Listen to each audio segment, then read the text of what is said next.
1962 সালে চায়নার কাছে তারা পরাস্ত হয়েছে, সামরিক যুদ্ধে পরাস্ত হয়েছে। সুতরাং এই চিকেন নেকের আশেপাশে চায়নার যখন থাকে, ইনভলভমেন্ট থাকে এবং প্রেজেন্স থাকে, অলরেডি তিব্বতে আছে, তার মানে কি চিকেন নেকের ওপরে আছে, এবং নিচে যদি লালমনিরহাটে আসে তাহলে এটা তাদের জন্য একটা আতঙ্কের ব্যাপার। ভারত যে এটা করেছে, এটা WTOর বিরোধী একটা সিদ্ধান্ত নিয়েছে, এখন তার প্রভাব আছে, তার শক্তি আছে, সে নিয়েছে। কিন্তু এটা যদি ইন্টারন্যাশনাল আদালতে যায়, এটা নিয়ে যদি কোশ্চেন ওঠে, তাহলে তুমি কোনো একটা দেশকে, ল্যান্ডলক কোনো দেশকে অন্য দেশের সাথে বাণিজ্য রিজার্ভশন তুমি করতে পারো না। ভারত কিন্তু এই জায়গায় কি জবাব দেবে আমি জানি না, এবং তাদের কোনো জবাবও নাই। এটার সাথে রিসেন্ট যে বৈঠক হয়েছে ডক্টর ইউনূস এবং মোদির আপনার ব্যাংককে, তার সাথে আমি কোনো সম্পর্ক দেখছি না।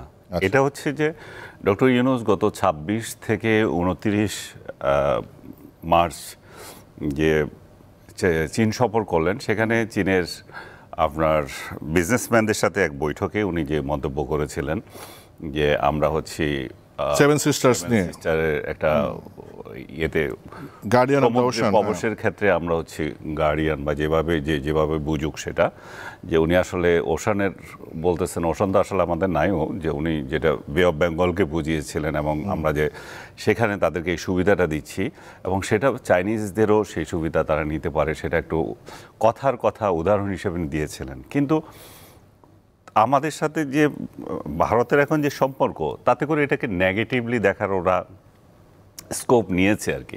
এই সুযোগটা নিয়ে তারা এটাকে প্রচার করছে যে এই যে অন্যভাবে যে চায়নার যে প্রভাব আমাদের এখানে উঠে এসছে, আমাদের লালমনিরহাটে যে একটা এয়ারপোর্ট একটা পুনঃসংস্কার করার যে চিন্তা ছিল, যার কিছু দূরে তাদের সেই মানে চিকেন নেক, এবং এই পোর্টটা আবার চায়না করে দেবে। তো সব কিছু মিলে তারা কিছু অঙ্ক তৈরি করছে, এবং এটাও করছে যে আমি আরেকটা নিউজে দেখলাম ওই পোর্টটা যে ঠিকাদার হচ্ছে পাকিস্তান।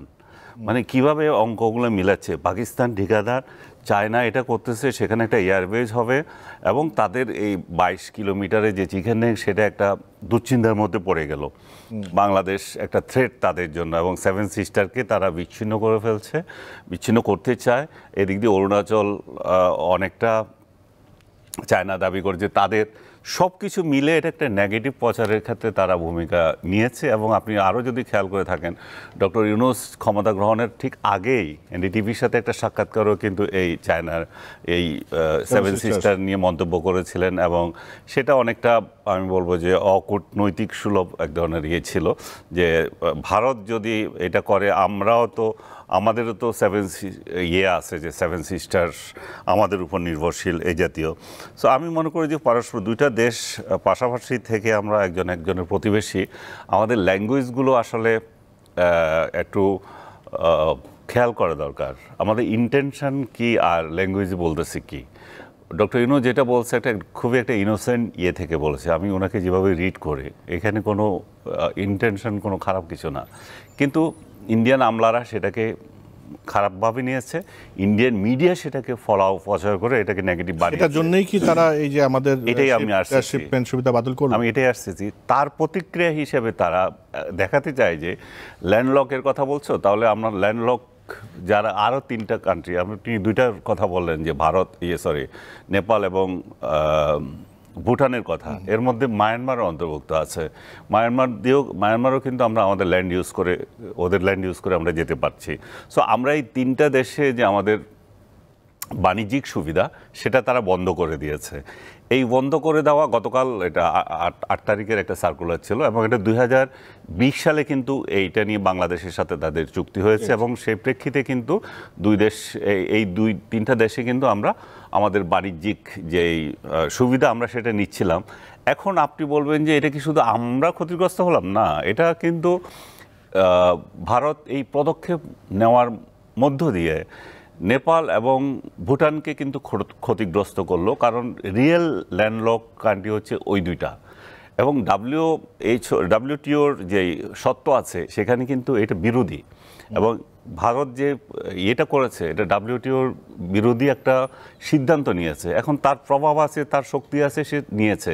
কিন্তু এটা যদি ইন্টারন্যাশনাল আদালতে যায়, এটা নিয়ে যদি কোশ্চেন ওঠে, তাহলে তুমি কোনো একটা দেশকে, ল্যান্ডলক কোনো দেশকে অন্য দেশের সাথে বাণিজ্য রিজার্ভেশন তুমি করতে পারো না। ভারত কিন্তু এই জায়গায় কি জবাব দেবে আমি জানি না, এবং তাদের কোনো জবাবও নাই। তো সার্বিকভাবে আমি মনে করি যে এই সিদ্ধান্তটা খুবই নিম্নরুচির হয়েছে।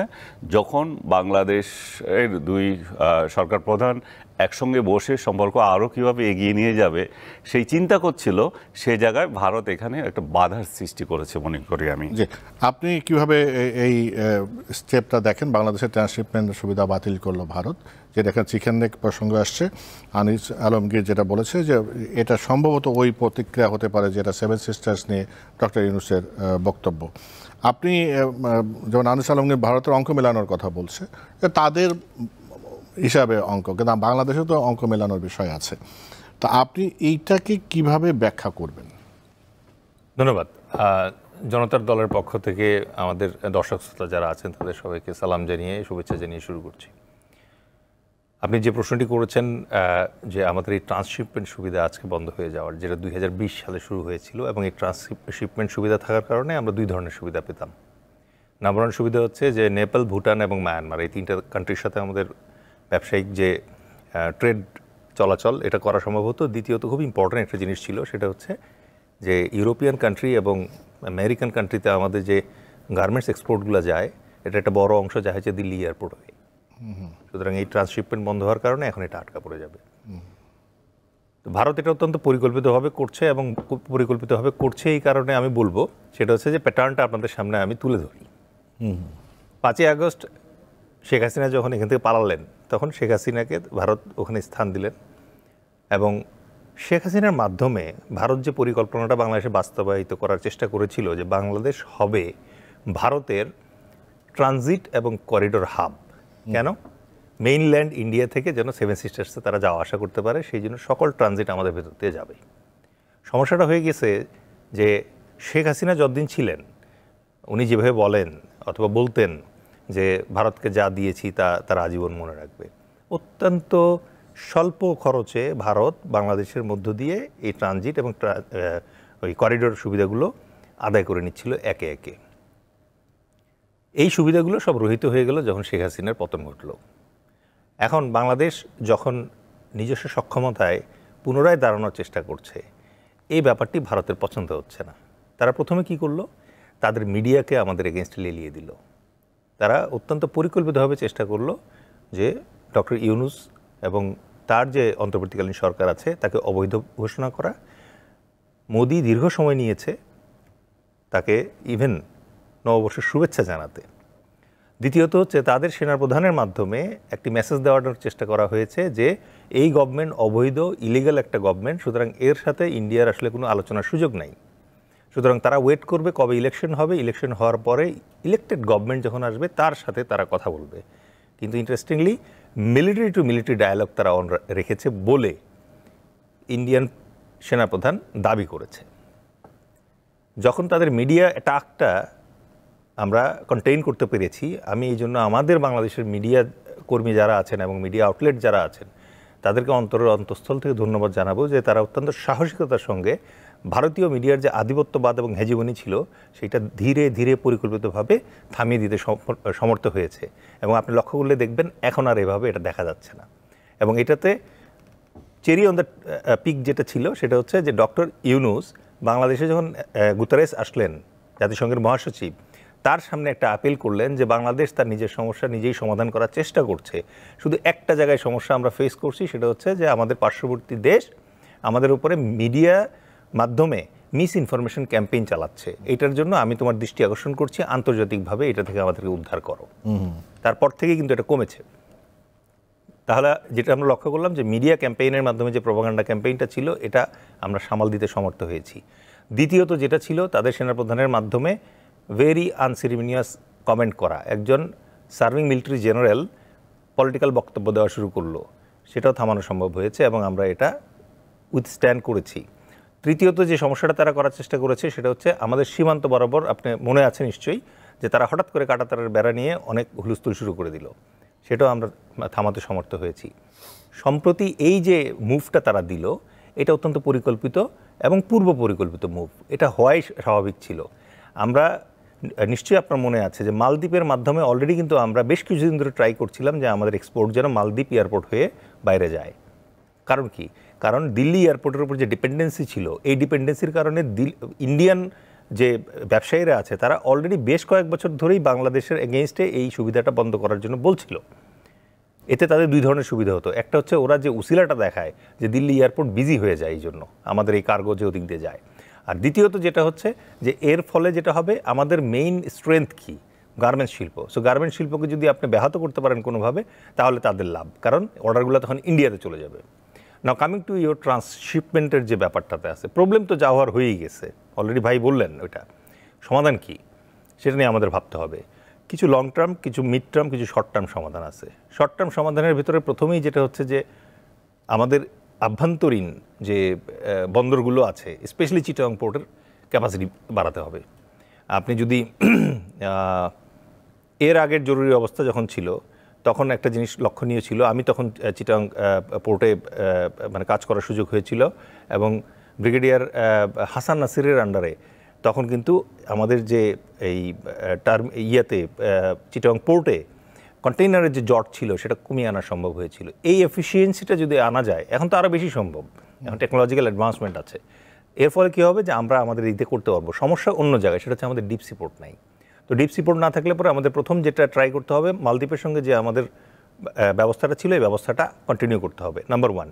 নাম্বার 2 হচ্ছে আমাদের আরও অল্টারনেটিভ খুঁজে বের করতে হবে, যেটা হচ্ছে সিঙ্গাপুর এবং মালয়েশিয়া। এই দুটা একটু স্লো হবে, একটু খরচে হবে, বাট রাইট নাও যেহেতু ইন্ডিয়া দিচ্ছে না, সুতরাং এই দুটোতে ট্রাই করা যেতে পারে। ইন্ডিয়া দিচ্ছে না এই কথা, সরি আমি জাস্ট একটু শেয়ার করার জন্য, ইন্ডিয়া দিচ্ছে না কি, ইন্ডিয়ার যে আজকে যেটা করলো সেটা কিন্তু তাদের দেশে যাওয়ার ক্ষেত্রে কোনো বাধা নেই, তৃতীয় কোনো দেশে আমরা যেতে পারবো না, তাদের সাথে আমাদের ট্রান্সশিপমেন্ট এগুলো কোনো সমস্যা না। আমরা তো নিউ দিল্লিতে আমাদের প্রোডাক্ট পাঠাতাম ইন্ডিয়ার জন্য না, এটা আমাদের ইউরোপিয়ান মার্কেটে যেত না। এখন যে দেশেরই হোক, ইন্ডিয়ার মধ্য দিয়ে অন্য দেশে যেতে পারবে না। আমি এটা মানে 100% বলতে পারি না যে সেটা নয়াদিল্লিকে ইউজ করতে দেবে না। এটা অন্য ল্যান্ডলক কান্ট্রির সাথে আমরা যেটা করছি সেটাতে তারা বাধা দিচ্ছে। এটা কিন্তু আজকে এটা ক্লিয়ার করে দিচ্ছে যে শুধুমাত্র নিউ দিল্লিতে ইউজের যে ব্যাপারটা আছে এটা স্টপড হবে, বাট নেপাল, মিয়ানমার এবং ভুটানের সাথে আমাদের যে ব্যবসা আছে এটা কন্টিনিউ করবে। না, এটা উল্টা বলতেছেন, এটা চলবে না, এটা চলবে না। না না, এখানে বলছে যে ওদের সাথে চলবে। বাংলাদেশের ট্রান্সশিপমেন্ট যে সুবিধা ছিল নেপাল ও ভুটানে, সেইটা সুযোগ বন্ধ করে দিচ্ছে। হ্যাঁ, এটা উল্টা বলতেছেন আপনি। না না না, আমার মনে হচ্ছে যে না না না না, এটা আমি পড়েছি, এটা নিউজটা আমি পড়েছি যে ক্লজে আসছে যে আপনি তৃতীয় দেশে পাঠাতে পারবেন না, ওর দেশে পাঠাতে কোনো অসুবিধা নাই। তাহলে ওটা যদি করে তাহলে আমরা 7 সিস্টারই তো যেতে দেবো না, তা এটা তো অন্য জিনিস। বাংলাদেশ থেকে আপনি ভুটানে যদি পাঠান তাহলে তৃতীয় দেশে পাঠাচ্ছেন না, আপনি দ্বিতীয় দেশে পাঠাচ্ছেন। সেটাই তা আমরা ইন্ডিয়া, বাংলাদেশ, ভুটান 3 দেশ হলো না, তারা বলছে 2 দেশের মধ্যে হবে, তৃতীয় দেশ হবে না। আচ্ছা, এটা যদি যেটা ভারত যেটা করছে যে বাংলাদেশের উপর একটা রেস্ট্রিকশন তৈরি করছে, এখন রেস্ট্রিকশনের বিপরীতে আমাদের এখন রিভিজিট এখানে যেটা না না না, আপনি 100% তো ইয়ে থাকতে পারেন এটা তৃতীয় দেশের জন্য। কারণ ওই জায়গায় স্পেসিফিক্যালি যেটা বলা আছে যে কেন দিল্লি এয়ারপোর্ট এখানে কোশ্চেন আসছে না, আপনার এই প্রশ্ন থাকতে পারে, কারণ আমি যদি দিল্লি ইউজ করে অন্য জায়গায় পাঠাতে পারবো কিনা সেই প্রশ্ন যদি হয় হইতে পারে, কিন্তু ইয়ে না। আমি এখানে মালদ্বীপের কথা কেন বলতেছি, কেন সিঙ্গাপুর এবং মালয়েশিয়া, মালদ্বীপ আমাদের নিতে হবে। মালদ্বীপ তো তারা দীর্ঘদিন থেকে প্রপাগান্ডা করছে যে মালদ্বীপে কেন যাচ্ছে। আসলাম যেটা যে আপনার এই থার্ড কান্ট্রি ট্রান্সশিপমেন্ট যেটা, সেটা হচ্ছে যে আপনি ইন্ডিয়ান একটা পোর্ট ইউজ করে যে পণ্যটা আপনি ইউরোপিয়ান মার্কেটে পাঠাচ্ছেন এটা বন্ধ করার চেষ্টা করতেছে, যেটা দিয়ে এই শিপমেন্ট বন্ধের জন্য অল্টারনেটিভ ক্রিয়েট করতে হবে। আর আমাদের নিজস্ব যে পোর্ট আছে তার সক্ষমতা বাড়াইতে হবে। 2 নম্বরে ইম্পর্টেন্ট যে জিনিসটা আমাদের করতে হবে সেটা হচ্ছে যে আমাদের ইন্টারনাল যে পোর্টগুলো আছে, স্পেশালি মংলা এবং চিটংয়ের, এটা ইন্টারনাল ক্যাপাসিটি বাড়াতে হবে। মিড টার্মে যেটা আপনি করতে পারবেন সেটা হচ্ছে যে ওয়ার্ল্ড ট্রেড অর্গানাইজেশনের ক্লজ ভঙ্গ হয়েছে এখানে, তো আপনি মামলা করতে পারবেন। সো আপনি এই জায়গায় শুধুমাত্র মামলা করলে কিন্তু আপনার জেতার সম্ভাবনা কম, কারণ এটা দীর্ঘসূত্রিতায় চলে যাবে। বরং আমি যেটা সাজেস্ট করব সেটা হচ্ছে যে এক্ষেত্রে এফেক্টেড কান্ট্রি কারা কারা, মালদ্বীপ, নেপাল, ভুটান এবং মিয়ানমার, এই 3টা কান্ট্রিকে একত্র করে, অথবা মিয়ানমারকে যদি আনা নাও যায় তারপরেও ওই নেপাল, ভুটান এবং বাংলাদেশ 3 জন মিলে জয়েন্টলি একটু নেগোশিয়েট করতে পারে ইন্ডিয়ার সাথে। This is not a trade war, ওরা একটা ট্রান্সশিপমেন্ট ফ্যাসিলিটি যেটা 2020 সাল থেকে দেওয়া শুরু করছিল। তার আগে কিন্তু বাংলাদেশ ছিল, চলছে, নেপাল ভুটান ছিল, চলছে। সুতরাং আবার এটা রিভাইভ করা যায় কিনা ওটা নেগোশিয়েট করার চেষ্টা করা হবে।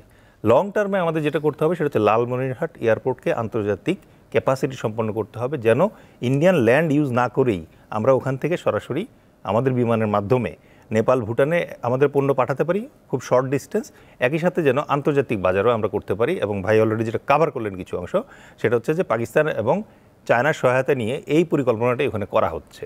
এখানে সবশেষে একটা নোক্তা দিয়ে রাখি আপনাকে, ভারতের চিকেন নেক নিয়ে আমাদের কোনো আগ্রহ নেই, কারণ বাংলাদেশ সম্প্রসারণ যে বাদ আছে, এক্সপানশনিস্ট একটা কান্ট্রি না। We do not want to attack someone.